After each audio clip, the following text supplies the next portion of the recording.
Hello guys, उम्मीद है कि आप लोग सब खैरियत से होंगे। और मेरे नोट जेएस की जो मैं सीरीज़ बनाई हुई है उसको आप देख रहे होंगे। और आप लास्ट वीडियो के अंदर मैं देखा था कि ईमेल कैसे आप सेंड कर सकते हैं from one user to another user, और मल्टीपल यूज़र को भी आप सेंड कर सकते हैं ईमेल्स। आज हम स्टार्ट करेंगे डेटाबेस के साथ कनेक्टिविटी यूजिंग नोट जेएस। ठीक हो गया। अब इसके अंदर दो आपके पास ऑप्शंस होते हैं, या तो आप रिलेशनल डेटाबेस यूज़ कर लें नोट जेएस के अंदर, या आपके नॉन रिलेशनल डेटाबेस होते हैं, नो एसक्यूएल जो डेटाबेस होते हैं, लाइक मोंगो हो गया आपके पास। ठीक है, इसी तरह और जियो स्पेशल डेटाबेसेस होते हैं, वो आप यूज़ कर सकते हैं। ठीक है, और भी हमारे डेटाबेसेस होते हैं जो नो एसक्यूएल होते हैं, लाइक न्यू 4J है हमारे पास। इस तरह हमारे पास मोंगो डीबी है, कंसंट्रा डीबी होता है हमारे पास। बहुत सारे आ चुके हैं अब नो एसक्यूएल। उसके अंदर डॉक्यूमेंट बेस पे आप इंफॉर्मेशन को सेव करते हैं। रिलेशनल डेटाबेस में आपके क्या डिफरेंट आपके होते हैं, टेबल्स होते हैं। वो टेबल दूसरे टेबल के साथ एक रिलेशनशिप बना रहे होते हैं, लेकिन जो नॉन एसक्यूएल होते हैं उसमें रिलेशनशिप आप नहीं बना सकते। ठीक है, एक ही आपके पास डॉक्यूमेंट होता है, उसी के अंदर आपने सारे काम करने होते हैं। वो भी हम करेंगे। मोंगोडीबी हम यूज़ कर सकते हैं नोड.जेएस के अंदर, लेकिन हम थोड़ा सा जो आजकल लोग जो पुराने कंपनीज वाले होते हैं या जिनको पीएचपी बहुत पसंद होती है, ठीक है, वो माइस्क्यूएल ज़्यादा यूज़ करते हैं। ठीक है, ईजी टू यूज़, जिनकी प्रैक्टिस वही है, जो क्या कहते हैं नए ट्रेंड के साथ चल रहे हैं, लाइक मोंगो डीबी होगा, और जो नो एसक्यूएल को यूज़ कर रहे हैं, तो उनके लिए भी मैं वीडियो बनाऊंगा। तो आज हम देखते हैं कि माई एसक्यूएल के अंदर हम कैसे कनेक्ट कर सकते हैं इसको। ठीक है, नोड जेएस के अंदर रहते हुए। तो इतना मुश्किल नहीं है, बहुत आसान है, बहुत आसान है। सिर्फ आपने फंक्शंस को याद रखना है, बाकी आपकी सारी एसक्यूएल क्यूरीज होती हैं। ठीक है, कोई मुश्किल नहीं है। फॉर एग्जाम्पल एसक्यूएल क्यूरीज कौन कौन सी होगी? मेन आपके पास कितनी कोई क्यूरीज होती हैं? 4 क्यूरीज होती हैं। ठीक है, 4 क्यूरीज कौन कौन सी आपकी? पहले सेलेक्ट है, for example select static from customer कर लें। ठीक है, आपका टेबल नेम होता है। ठीक हो गया। दूसरी क्यूरी आपके पास, this is the first query. Second query आपके पास क्या होती है? जो इंसर्ट होता है, इंसर्ट इनटू कस्टमर। ठीक है, इसके अंदर आपने किस किस एट्रीब्यूट्स के अंदर आपने वैल्यू डाली? फॉर एग्जाम्पल कॉलम 1 और कॉलम 2। ठीक है, उसकी आपने वैल्यूज देनी होती है 1 2 3 और इस तरह। ठीक हो गया, ये क्यूरी हो गई। तीसरी क्यूरी आपके पास होती है अपडेट की। अपडेट कस्टमर सेट, किस कॉलम को आपने अपडेट करना है? तो मैं कहता हूँ कॉलम 1 को अपडेट करना है। एस था 1 कर दें उसको। और इसके अंदर आपने वेयर क्लॉज लाजमी देना होता है। वेयर किसको आप अपडेट करना चाहते हैं? मैं कहता हूँ वेयर सी आई डी, जो कस्टमर की आईडी है वो 3 है, उसको अपडेट कर दें, टू अपडेट, जिस तरह भी है। और चौथी आपकी क्यूरी होती है डिलीट वाली। Delete from customer where C I D equal to 4। तो ये मेन क्यूरीज होती हैं आपके किसी भी डेटाबेस को एक्सेस करने के लिए, उसमें वैल्यू डालने के लिए, अपडेट करने के लिए और डिलीट करने के लिए। इससे बाहर कुछ भी नहीं होता। बाकी थोड़ी सी एडवांस क्यूरीज होती हैं। फॉर एग्जांपल आपने 2 टेबल से डाटा कैसे लेके आना है, वो आपका ज्वाइंस के थ्रू काम करता है। बस बाकी सारा कुछ आपका सिंपल क्यूरी के साथ काम हो जाता है। ठीक है, सेलेक्ट के अंदर आप वेयर क्लॉज भी लगा सकते हैं। वेयर मैं क्या चाहता हूँ कि उसका जो नाम है, फॉर एग्जाम्पल कॉलम 1 में ये CSDD पढ़ाओ, ठीक है, या SDS1 पढ़ाओ, तो वो वाले इन्फॉर्मेशन मेरे पास सेव कर दे, या इस नाम के या इस कॉलम के जितने भी इन्फॉर्मेशन है वो मुझे शो कर दे। ठीक हो गया। तो क्यूरीज बेसिकली आपके पास 4 ही होती हैं: सेलेक्ट, इंसर्ट, अपडेट और डिलीट। ठीक है, इसके अलावा कोई क्यूरी नहीं होती। इसके अलावा अगर आपने बेसिक क्यूरी, फॉर एग्जांपल आपने डेटाबेस खुद क्रिएट करना है तो क्रिएट डेटाबेस, अगर आपने टेबल खुद क्रिएट करना है तो क्रिएट टेबल और समथिंग लेस। लेकिन फॉर एग्जांपल आजकल इतने टूल आ चुके हैं, इतने आपके पास सॉफ्टवेयर्स हैं, तो मेरा नहीं ख्याल आप उसको बाय हैंड डेटाबेस को क्रिएट करें और बाय हैंड डेटाबेस और टेबल को क्रिएट करें। ठीक है, उस पर्पज़ के लिए क्या करें? उस पर्पज़ के लिए आप कोई क्या कहते हैं, अपाची सर्वर इंस्टॉल कर लें। मैंने जो इंस्टॉल किया है वो एग्ज़ाम है। ठीक है, एग्ज़ाम सॉफ्टवेयर, जिसके अंदर डिफरेंट जो होते हैं आपके पास सर्वर्स होते हैं, उसके ऊपर आपका माई एसक्यूएल भी चल पड़ता है। ठीक है, मेरे पास अपाची है, तो मैं ये एग्ज़ाम है। ठीक है, एग्ज़ाम आप कहीं से भी डाउनलोड कर सकते हैं, जिससे फ्री ऑफ क्या कहते हैं सॉफ्टवेयर है, इसमें कोई आपने पैसे नहीं देने, ना पेड है, ये बिल्कुल फ्री है। डाउनलोड करें और उसको यूज़ करें। थोड़ी सी कॉन्फ़िगरेशन है, अगर आपका 8080 पे कोई और सॉफ्टवेयर नहीं चल रहा तो ये बाय डिफ़ॉल्ट चलेगा। अगर 8080 पे है तो आपने इसको कॉन्फ़िगर करना है। मेरी प्रीवियस वीडियोस देखें, PHP का जो मैंने प्लेलिस्ट बनाई हुई है, उसके अंदर मैंने एग्ज़ाम को कैसे इंस्टॉल किया जाता है और कैसे कॉन्फ़िगर किया जाता है मैंने बताया हुआ है। ठीक है, तो आप मेरी वो वाली वीडियो लाजमी देखें। ठीक है, मैं क्या कहता हूँ, इसको स्टार्ट करता हूँ, अपाची स्टार्ट करते हैं, और साथ ही मैं स्टार्ट कर देता हूँ माई एसक्यूएल को। ठीक है, अभी जो मेरा सर्वर जो चल रहा है वो लोकल होस्ट 8012 पे चल रहा है। Local host 8012। ठीक है, ये मेरे पास देखिए मैंने जो वहाँ पे अपाची रन किया, स्टार्ट किया, तो आपके पास ये अपाची का पेज आ गया। मैंने PHP माई एडमिन पे जाना है क्योंकि मैंने और कोई काम नहीं करना। PHP माई एडमिन, ये मेरे डिफरेंट डेटाबेसेस ऑलरेडी पड़े हुए हैं जो मैंने बनाए हुए हैं।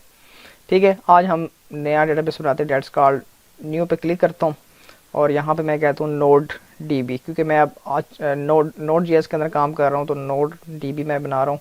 ठीक है, डेटाबेस क्रिएट किया, आपके पास इस लिस्ट में आ जाएगा कि जी नोड DB का आपने एक सॉफ्टवेयर टेबल बना चुके हैं, उसके अंदर आप टेबल क्या क्रिएट करना चाहते हैं।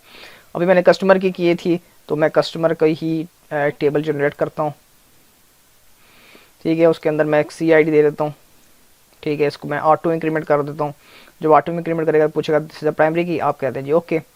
फिर आप कहते हैं फुल नेम, ठीक है, कस्टमर का फुल नेम मांग लें, वार्चार ले लें, उसकी डेटा टाइप और 100 दे दें उसका साइज़। इसी तरह उसका ईमेल मांग लें, ठीक है, ईमेल कर लें या फ़ोन, ठीक है, वार्चार भी रख लें और उसको 30 दे दें। ठीक है, तो इस तरह एक सिंपल सा आपने एक टेबल जनरेट कर लिया। इट्स अप टू यू कि आप कैसे टेबल जनरेट करते हैं। डेटाबेस और टेबल जो मैंने यूज़ किया है वो MySQL एग्ज़ाम सर्वर जो है अपाची का यूज़ करते हुए मैंने क्रिएट कर लिया।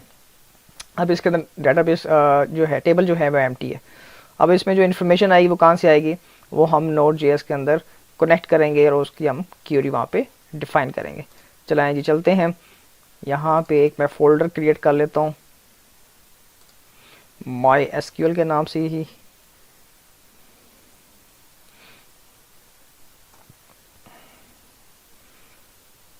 या MySQL ही कर लें। ठीक है, इसके अंदर मैं फ़ाइल क्रिएट करता हूँ, न्यू फाइल, और उसका नाम दे देते हैं server.js। ठीक हो गया। अगर आपने सब कुछ इन्फॉर्मेशन जो है आपने इधर कंसोल पे डिस्प्ले करानी है तो फिर तो सर्वर की कनेक्ट करने की ज़रूरत नहीं है। अगर आपने इन्फॉर्मेशन को ब्राउज़र पे डिस्प्ले कराना है तब आपको सर्वर क्रिएट करने की ज़रूरत पड़ती है। तो हम सिंपल लेके चलते हैं आज हम वार लेके चलेंगे, वार MySQL इक्वल टू रिक्वायर। ठीक है, इसके लिए भी आपको जो मॉड्यूल रिक्वायर होगा वो MySQL होगा। ठीक है, आपने इसको कैसे इंस्टॉल करना है, npm इंस्टॉल MySQL। ठीक है, अब मेरे पास इंस्टॉल्ड है, मैं अपने फोल्डर पर पास जाता हूँ, फॉर एग्जाम्पल डॉट और डेस्कटॉप नोड मॉड्यूल्स, और ये MySQL का मेरे पास सारा पड़ा हुआ है मॉड्यूल मैंने ऑलरेडी इंस्टॉल किया है। आपने कैसे इंस्टॉल करना है, आपने ज़ाहिर बात आपने नई एप्लीकेशन बनानी है जो कि इंसर्ट डिलीट अपडेट करेगा और उसके अंदर काम करेगा। अगर आप चाहते हैं कि इसी फोल्डर के अंदर क्रिएट हो तो आपने सिर्फ इस टर्मिनल में जाना है और यहाँ पे आपने क्या लिखना है, npm इंस्टॉल MySQL, तो वो आपके लिए सब कुछ कर देगा। ठीक है, इंस्टॉल कर देगा। जब आपने इस फोल्डर के अंदर इंस्टॉल कर लिया फिर आपको ये जो चीज़ जो मैंने दी है, पाथ दिया हुआ है, इस पाथ की देने की ज़रूरत नहीं, क्योंकि ये मैंने डिफरेंट पाथ में अपना पूरा का पूरा जो Node.js है वो डाउनलोड किया हुआ है। ठीक है, कोई भी मुझे मॉडल ज़रूरत होते है मैं उसी फोल्डर को यूज़ करता हूँ, क्योंकि मैं एक वो लेक्चर दे रहा हूँ, लेसन दे रहा हूँ, मुझे बार बार एक ही चीज़ को इंस्टॉल करने की ज़रूरत नहीं है। तो अगर आप नए सॉफ्टवेयर बना रहे हैं या प्रैक्टिस कर रहे हैं तो मेरे ख्याल में एक ही दफ़ा आप डाउनलोड करें नोड मॉड्यूल। राइट हो गया। उसके बाद हम चलते हैं कि इसको कनेक्ट करना है हमने, तो हम क्या करते हैं, एक वेरिएबल बनाते हैं connection, var connection equal to MySQL dot create connection. अब इसके अंदर वो सारी इन्फॉर्मेशन मांगेगा कि आपका होस्ट क्या है। मेरा होस्ट भी लोकल होस्ट है क्योंकि मैं जो डेटाबेस चला रहा हूँ वो लोकल चला रहा हूँ। अगर आपने कहीं लाइव रखा हुआ है तो उसकी IP एड्रेस आपको देना पड़ेगा। ठीक है, यूज़र का नाम क्या है, बाय डिफ़ॉल्ट यूज़र का नाम जो होता है वो रूट होता है। पासवर्ड क्या यूज़ कर रहे हैं ना, पासवर्ड मेरा कोई भी नहीं है क्योंकि मैं लोकल यूज़ कर रहा हूँ। और डेटाबेस का नाम क्या है, तो डेटाबेस का नाम हमने क्या रखा था, नोड DB। ठीक हो गया। तो ये बेसिक इन्फॉर्मेशन है जो कि कनेक्शन के लिए चाहिए होती है।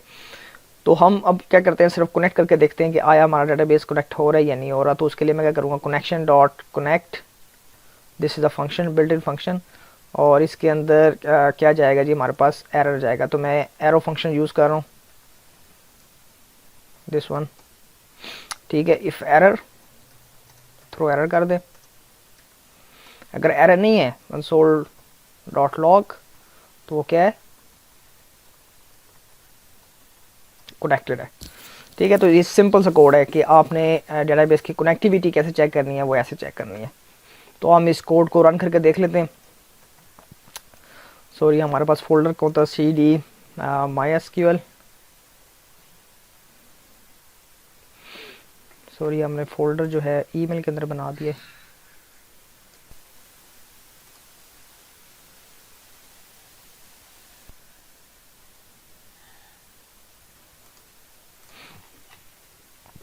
ठीक हो गया, ये ईमेल के अंदर नहीं करना था, MySQL का ज़्यादा फोल्डर बनाया मैंने सेपरेट।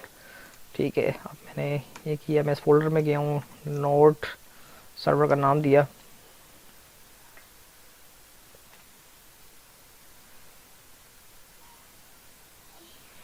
कहते कैन नॉट फाइंड मॉड्यूल।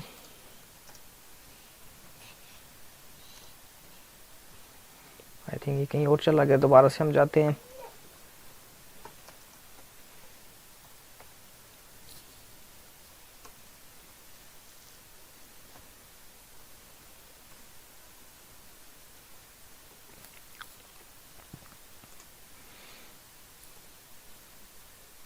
ठीक है, मैंने दोबारा रन किया तो अब हमारे पास मैसेज क्या आ रहा है, कनेक्टेड।